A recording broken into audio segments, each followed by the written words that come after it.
Bonjour et bienvenue dans cette séance de développement personnel.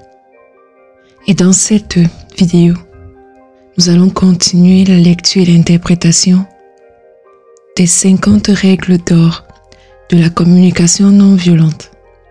Je me suis inspirée du livre de Anne-Laure Boselli que vous trouverez dans la description de cette vidéo. Dans cette vidéo, nous allons parler des émotions, le vocabulaire émotionnel. Dans la règle 14, Anne-Laure nous demande d'élargir notre vocabulaire émotionnel. Et dans la règle 15, elle nous demande d'écouter notre corps. Commençons déjà par la règle 14. Il faut trouver les mots pour dire son état intérieur, selon ces mots. Disposer d'une large palette de mots permet de prendre conscience de ses émotions avec précision et de les accueillir avec bienveillance. Vous pouvez expliquer avec justesse ce qui se passe pour vous. Ainsi, votre entourage pourra vous comprendre. Votre entourage pourra vous rejoindre et vous témoigner de l'empathie. Vous savez, travailler de l'empathie, c'est aussi quelque chose qui s'apprend. Pour pouvoir développer son empathie, il faut se mettre dans un état de compréhension de l'autre. Ce qui, chose aujourd'hui, est très difficile et très compliqué. La joie, la colère, la peur et la tristesse constituent des grands registres des émotions auxquels s'ajoutent le dégoût, la surprise, l'admiration, l'envie ou la gratitude. Pour pouvoir enrichir son vocabulaire, il faudrait déjà commencer par définir et identifier le registre auquel son émotion appartient. Lorsque vous vous trouvez dans une situation où vous n'arrivez pas à exprimer par exemple votre colère, il faudrait déjà trouver qu'est-ce qui vous irrite. Quelle est précisément cette colère? Est-ce que c'est de l'irritation? Est-ce que c'est de la rage? Est-ce que c'est de la frustration? Êtes-vous maussade, mécontent? Êtes-vous jaloux, fébrile? Êtes-vous dégoûté ou outré? C'est très important de pouvoir situer son irritation. C'est très important de pouvoir situer son émotion. Comme on dit toujours, on ne peut pas guérir une maladie sans connaître exactement quelle est la cause de cette maladie. Est-ce que vous avez de la peine? Est-ce que cette peine est une tristesse? Est-ce que vous êtes désespéré, dévasté, troublé, vulnérable, déprimé, morose, désolé, abattu? Très important vraiment, comme je disais, de pouvoir situer dans quel registre vous pouvez mettre vos émotions.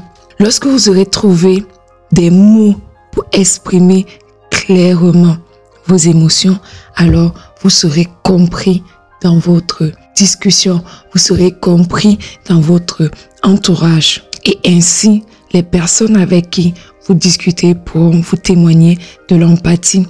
Quand vous êtes inquiet, est-ce que vous ressentez de la peur, de la crainte, de la terreur, de l'appréhension? Est-ce que vous êtes soucieux? Est-ce que vous paniquez ou alors est-ce que vous êtes juste perturbé? Est-ce que vous êtes anxieux, soupçonneux? Pour vous, la vie est-elle belle? Êtes-vous joyeux, enthousiaste, heureux, extatique, transporté, amusé, fier, émerveillé, excité, emballé, enivré, fou de joie, plein de gratitude? Là, je vous énumère vraiment tous les mots que vous pouvez exprimer dans votre fond intérieur, mais que vous devez également élargir afin d'être compris. Si vos sentiments sont confus, vous sentez-vous gêné, démuni, désorienté, choqué, impuissant, partagé, confus, dépassé, sidéré? Vous savez que vous avez trouvé la nuance exacte de votre émotion lorsque vous la notez quelque part, lorsque vous la clarifiez. Il est très important donc de pouvoir clarifier avec exactitude son émotion. Ainsi s'achève la règle 14. Là, je viens de vous énumérer une longue liste de mots de votre vocabulaire émotionnel. Prochainement, essayez de vous situer. Donc quand vous avez de la peine, de la colère, de l'inquiétude, ou alors quand vous êtes simplement joyeux, posez-vous la bonne question afin de ne pas mettre votre entourage mal à l'aise. Dans la règle 15, Anne-Laure nous demande d'écouter notre corps. Parce que le corps est un allié. Le corps nous parle. Il sait exactement où nous sommes. Il sait exactement ce dont nous avons besoin. Nous devons donc apprendre à écouter notre corps. Partez au plus profond de vous-même et prenez conscience de vos sensations physiques. Votre corps vous inscrit dans le présent. Il est le témoin de ce que vous vivez. C'est en ayant conscience de ce que vous ressentez que vous pouvez être pleinement présent à vous-même. Ne plus vous prendre dans les regrets du passé ou dans vos appréhensions sur l'avenir. Beaucoup de personnes vivent dans le déni parce qu'ils ont peur de changer, parce qu'ils ont des appréhensions de l'avenir. Mais laissez-moi vous dire que personne n'a la boule de cristal pour lire dans l'avenir à part Dieu. Il est très difficile de pouvoir se dire dans un an, je serai à tel endroit. Dans une heure, je serai à tel endroit. Tout ce qu'on peut se dire, c'est de planifier en disant, j'aimerais bien que dans un an, je sois là. Et pour y arriver, je vais mettre en place des actions pour pouvoir toucher du doigt mes vœux, mes projets. Mais rien ne dit que quand nous allons descendre l'escalier, nous n'allons pas trébucher, nous n'allons pas nous frôler la cheville, nous n'allons pas nous fracasser le crâne, nous n'allons pas nous retrouver à l'hôpital. Et alors, tous les projets que nous avons faits avant, ils sont voués à l'échec. Ils tombent à l'eau. La seule personne qui a la maîtrise de l'avenir, c'est Dieu. Donc, il est très difficile de pouvoir dire, je sais ce qui va m'arriver demain. Non, mais nous avons la possibilité de rester dans le présent en écoutant notre corps. Notre corps nous aide à décoder nos émotions. Notre corps nous aide à décoder une fatigue imminente. Vous savez, c'est déjà arrivé à tout le monde de se dire, je suis fatigué, mais non, j'ai encore beaucoup de choses à faire, je vais continuer. Quand le corps commence à alerter, il vaut mieux s'arrêter. Parfois, c'est anodin. On se dit, non, j'ai encore la force, non, je ne suis pas une mauviette, non, je peux. Et quand le corps finit par craquer, on se retrouve soit en train de frôler un infarctus, soit en train de frôler une crise, alors que cette crise, on aurait pu l'éviter en écoutant notre corps.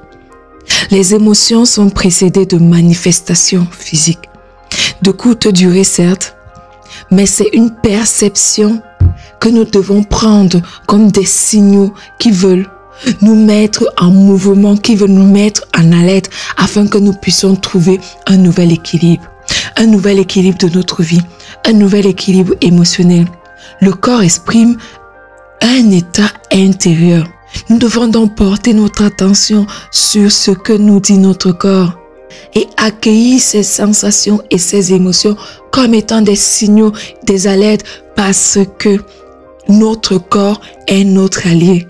Prenons conscience de ce que notre corps nous dit afin de maîtriser nos émotions, afin de maîtriser ce qui peut nous arriver. Je prends un exemple simple. Je n'ai pas mangé le matin. Je commence à travailler. J'ai un léger vertige. Je me dis non, c'est rien. C'est rien. J'ai l'habitude de travailler souvent sans manger. Alors que le corps m'alerte sur le fait que ça fait 3 jours que je ne dors pas. Ça fait 3 jours que j'ai des insomnies. Ça fait 3 jours que je suis anxieuse. Ça fait 3 jours que je n'arrête pas de réfléchir. Ça fait 3 jours que je n'arrête pas de me dire cette situation, il faut que je la maîtrise alors que cette situation est en train de me dépasser. Là, on n'est pas dans une situation où ça fait 3 jours, on dort bien. Ça fait 3 jours, on mange bien. Non. Ça fait 3 jours, on change totalement de tout au rien. Un état d'esprit, un état de, comment dirais-je, une façon de prendre la vie. Et au lieu d'écouter le corps en disant « j'ai le vertige, je m'assois, j'arrête tout », on va se dire « non, j'ai l'habitude ». Si on s'était arrêté, si on avait écouté le corps, on allait éviter beaucoup de choses. Notamment, on n'allait pas tomber, on n'allait pas se retrouver aux urgences, on n'allait pas se retrouver dans des situations vraiment embarrassantes. Donc, il faut écouter son corps. Une douleur, un pincement, une vibration, un vertige, une irritation. Vous avez tellement de signes que votre corps vous envoie. Pourquoi les étouffer? Pourquoi étouffer ces sensations? J'ai un peu mal au dos. Ah, je vais laisser tomber, c'est rien. J'ai mal au ventre, je vais laisser tomber, c'est rien. J'ai froid, mais c'est pas grave. De toutes les façons, je suis un dur à cuire. Je ne suis pas une mauviette. J'ai des nausées. Bref, il y a tellement de signes que notre corps nous envoie. Nous devons prendre le temps d'observer ces signes, de laisser notre corps vraiment respirer, se réguler afin de retrouver un certain équilibre et nous laisser continuer dans nos activités. Il faut apprendre à lâcher prise. Il faut apprendre à prendre un peu de temps et se dire stop, j'arrête tout. J'arrête tout, je me pose, je recommence. Mais je recommence avec de nouvelles bases. Je recommence avec la force et la conviction que mon corps va suivre. Il est vraiment très important de se dire que lorsque nous sommes faibles, ce n'est pas la fin du monde. Lorsque nous tombons, ce n'est pas la fin du monde. Il faut savoir tomber pour mieux se relever et continuer à avancer. Donc là, je vais m'arrêter à ce niveau pour ces deux règles, notamment la règle 14 qui, ici, nous demandait d'élargir notre vocabulaire émotionnel afin d'être compris par notre entourage. Et lorsque notre entourage nous comprend, il va nous rejoindre et nous témoigner de l'empathie. Élargissons notre vocabulaire, trouvons des mots pour pouvoir dire ce que nous avons à l'intérieur de nous sans toutefois le dire de manière violente. Et la règle 15 nous demande d'écouter notre corps, car notre corps est notre allié. Voilà, j'espère que tu as encore, comme toujours, appris quelque chose dans cette vidéo. N'hésite pas à aller dans la description de cette vidéo, cliquez sur le lien afin de te procurer ce livre qui est à moins de 5 €. Je t'ai également mis à disposition d'autres livres qui pourront t'aider à vraiment te comprendre afin de mieux vivre dans la société, afin de mieux comprendre les relations que tu peux avoir avec ta famille, les relations que tu peux avoir avec tes collègues au travail, afin vraiment d'apaiser souvent et généralement des conversations avec les autres. Prends conscience que tu as aussi un cœur qui a besoin d'être écouté. Tu as besoin de connaître que ton corps peut également se fatiguer et te lâcher. Ne passe pas à côté de la vie, car elle est belle, comprends-la et vis-la pleinement. Voilà, c'est ce que j'avais envie de partager avec toi aujourd'hui. J'espère que cette vidéo te sera utile. Reste surtout en santé, croque la vie à plein temps et reviens très vite sur ma chaîne pour plus de vidéos et pour plus de tutoriels.